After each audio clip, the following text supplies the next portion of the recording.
भगवान को जल। अब आप लोग कहोगे कि इतना समय तो है,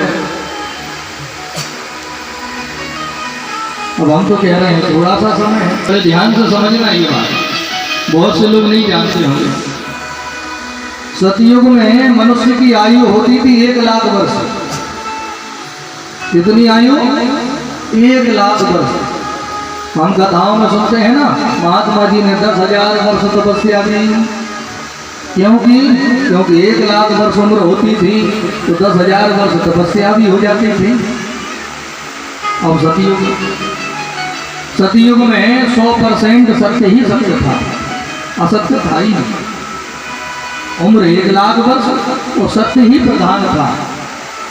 सतयुग की धातु थी सोना, सोने के ही बर्तन, सोने के ही रुपया पैसा, सोने के ही गेट खिड़कियां, सब सोना ही सोना था। और मनुष्य की शरीर की ऊंचाई होती थी 21 हाथ। सतयुग में मनुष्य होते थे 21 हाथ लंबे। अब युग बदला, अब आया त्रेता युग। त्रेता में मनुष्य की आयु हो गई 10,000 वर्ष। कितनी हो गई? 10,000 वर्ष। त्रेता की धातु है चांदी। त्रेता में 75% सत्य था तो 25% असत्य था। सत्य ही ज्यादा था, तो इसलिए धातु भले ही चांदी हो, लेकिन लोगों के घरों में सोना भी खूब होता था, हीरे मोती भी होते थे। तो 10,000 वर्ष की उम्र थी, लेकिन लोग इतना भजन पूजन करते थे कि 10,000 वर्ष से भी ज्यादा जिंदा रह जाते थे भजन पूजन के बल पे। वो शरीर की ऊंचाई होती थी 14 त्रेता में। अब आया द्वापर में मनुष्य की उम्र हो गई 1,000 वर्ष। कितनी उम्र हो गई? 1,000 वर्ष। तो द्वापर में 50% सत्य और 50% असत्य, दोनों बराबर थे। शरीर की ऊंचाई हो गई 60 हाथ।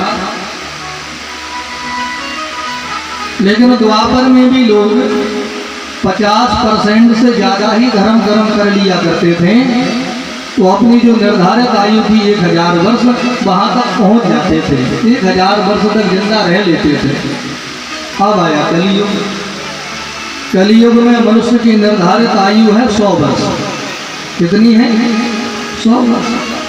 अब जहाँ मनुष्य 1,00,000 वर्ष के होते थे, अब वहाँ केवल 100 वर्ष के बचे हैं, तो कितना सा समय है?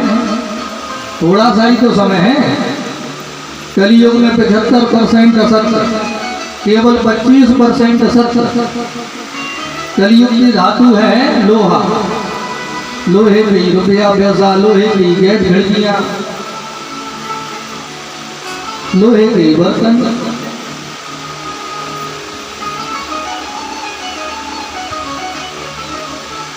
केवल 25% धर्म इस कलियुग में, 75% अधर्म।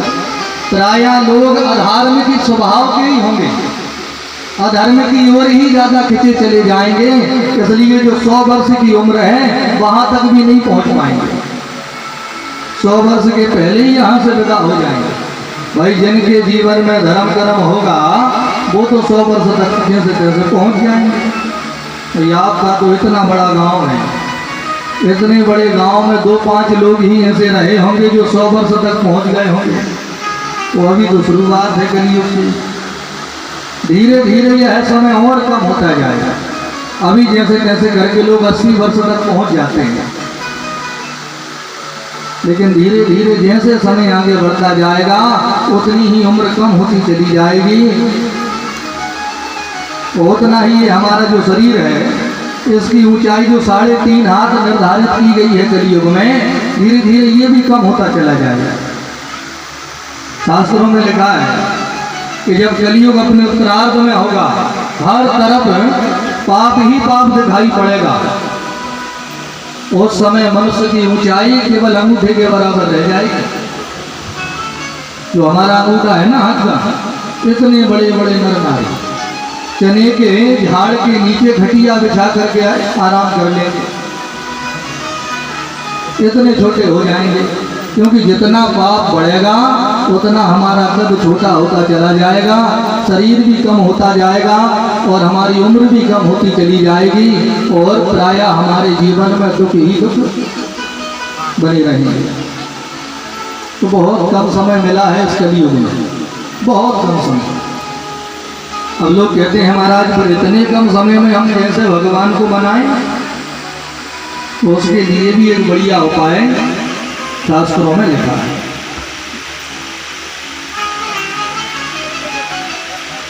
सतयुग में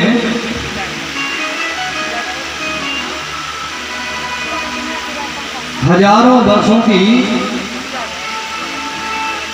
जो तपस्या है, सैकड़ों वर्षों तक सतयुग में तपस्या की, तब जाकर के मुक्ति मिली। तो त्रेता में यज्ञ के माध्यम से यज्ञ किया, भगवान की तपस्या की, प्रभु में मन लगाया तो मुक्ति हो जाती थी। द्वापर में सुंदर अनुष्ठान करवाए, यज्ञ भी करवाए, तपस्या भी की तो मनुष्य मुक्त हो जाते थे। लेकिन कलयुग में अब ना तो तपस्या हो पाएगी, ना यज्ञ ही उतने शुद्धि पूर्वक अब कहाँ हो पाते हैं। वही ना तो यजमानों में शुद्धि बची, ना कराने वालों में शुद्धि बची। अरे और तो छोड़ो, जो वस्तुएं यज्ञ में प्रयोग की जाती हैं वो वस्तुएं शुद्ध नहीं। तो ले घी ले आओ यजमान, तो यजमान बाजार से खरीद के ले। तो यज्ञ की जो सामग्रियां हैं जब वही शुद्ध नहीं है, अब उनका क्या फल रहेगा? तो अब यज्ञ भी कहाँ हो पाते हैं, तपस्या भी नहीं, भगवान का ध्यान भी नहीं, समाधि भी नहीं इस कलयुग में, तो फिर कैसे मुक्ति मिले? तो उसके लिए हमारे धर्म शास्त्रों में एक बड़ी सुंदर बात लिखी है, यद फलम नास्ति तपसा न योगेन समाधिना तद फलम लम्यते सम्यक कलह के सब कीर्तना। सतयुग में जो फल तपस्या से मिलता था, त्रेता में जो फल यज्ञ से मिलता था, द्वापर में जो फल समाधि लगाने से प्राप्त होता था, कलयुग में वही फल मात्र भगवान के नाम संकीर्तन से ही प्राप्त हो जाता है। बोलिए राधे राधे। और सरल शब्दों में समझाएं,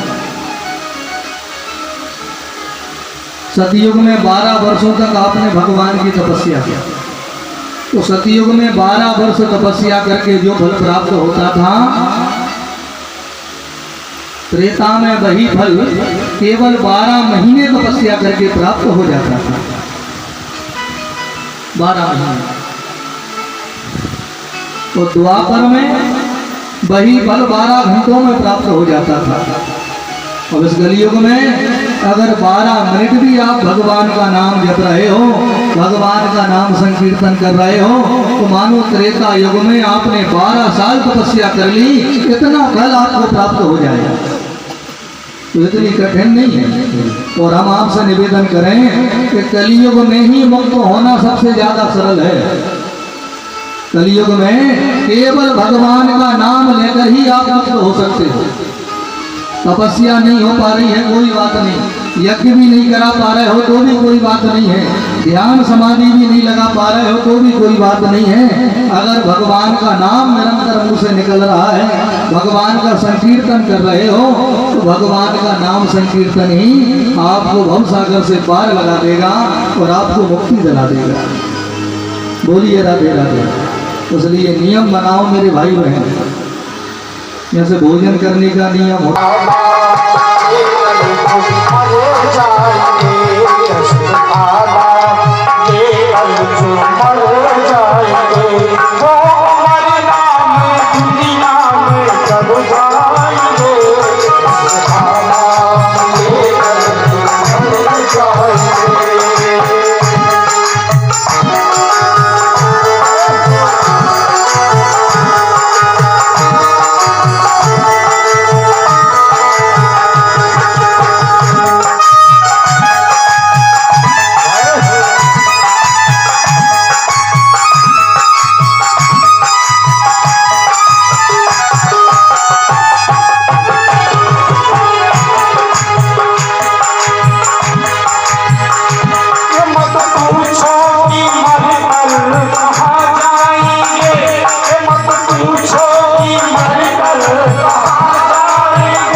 तो चले जाएंगे, हम मुसाफिर हैं कल तो चले जाएंगे, हम मुसाफिर हैं कल तो चले जाएंगे, हम मुसाफिर हैं कल तो चले जाएंगे।